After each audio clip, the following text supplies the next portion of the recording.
चुनाव हारने और सपा से अलग होने के बाद से ही ओपी राजभर अखिलेश यादव पर लगातार हमलावर हैं।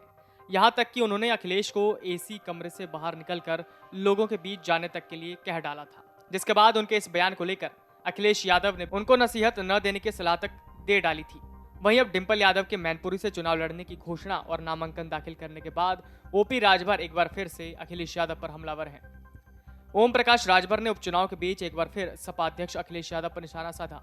उन्होंने अखिलेश के बारे में कहा कि उनकी पत्नी प्रत्याशी हैं, इसलिए इस बार वो एसी में नहीं बैठेंगे, लेकिन बाहर निकलने से भी कोई फायदा नहीं होगा। कोई दूसरा प्रत्याशी होता तो वो फिर बाहर नहीं निकलते। सुहेलदेव भारतीय समाज पार्टी के अध्यक्ष ओम प्रकाश राजभर ने मैनपुरी लोकसभा के उपचुनाव के बहाने सपा अध्यक्ष अखिलेश यादव पर निशाना साधा। उन्होंने कहा कि यहां से अखिलेश ने पत्नी डिंपल को मैदान में उतारा है। उन्हें जिताने के लिए वो गांव-गांव जाएंगे, पर उन्हें जीत नहीं मिलेगी। जिस तरह आजमगढ़ में यादव प्रत्याशी लड़ाने की वजह से वो हारे, उसी प्रकार से मैनपुरी में भी हारेंगे। उन्होंने तंज किया कि क्या मैनपुरी में सिर्फ यादव ही चुनाव लड़ेंगे।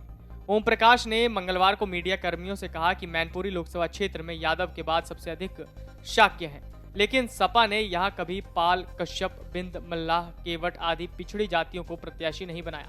सपा प्रमुख आजमगढ़ में यादव लड़ाने में लुट गए, अब मैनपुरी की बारी है।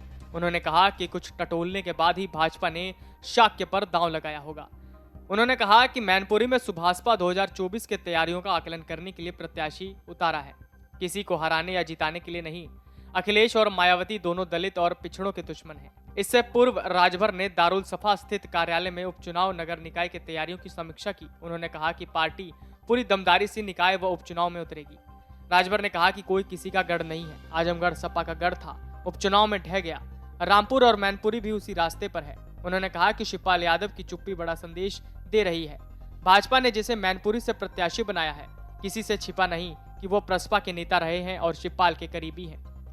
राजभर से जब मैनपुरी को लेकर सवाल किया तो उन्होंने कहा कि अखिलेश को यादव के अलावा कोई और जाति ही नहीं दिखाई देती। अब चुनाव में उन्हें यादवों का ही वोट मिलेगा। रामपुर से प्रत्याशी न घोषित करने के सवाल पर राजभर ने कहा कि सुभाषपा प्रत्याशी रमाकांत कश्यप मैनपुरी लोकसभा सीट पर उपचुनाव लड़ रहे हैं। रामपुर और खतौली विधानसभा सीटें उन्होंने अपने सहयोगी दल भागीदारी पार्टी को भी दी हैं और खतौली से प्रत्याशी की घोषणा हो चुकी है। जल्दी वो रामपुर से भी प्रत्याशी का ऐलान करेंगे। साफ किया कि वो उपचुनाव छमाही परीक्षा की तरह संगठन की मजबूती देखने के लिए लड़ रहे हैं। इससे पहले राजभर ने पार्टी नेताओं और पदाधिकारियों के साथ उपचुनाव और निकाय चुनाव की तैयारियों पर चर्चा की। Video desk अमरउजाला.com। डाउनलोड करें अमर उजाला ऐप और पाएं खबरें लगातार। अगर आप ये वीडियो YouTube पर देख रहे हैं तो हमारे चैनल को सब्सक्राइब करें और बेल आइकन को दबाना ना भूलें। अगर आप Facebook पर ये वीडियो देख रहे हैं तो हमारे पेज को लाइक करें।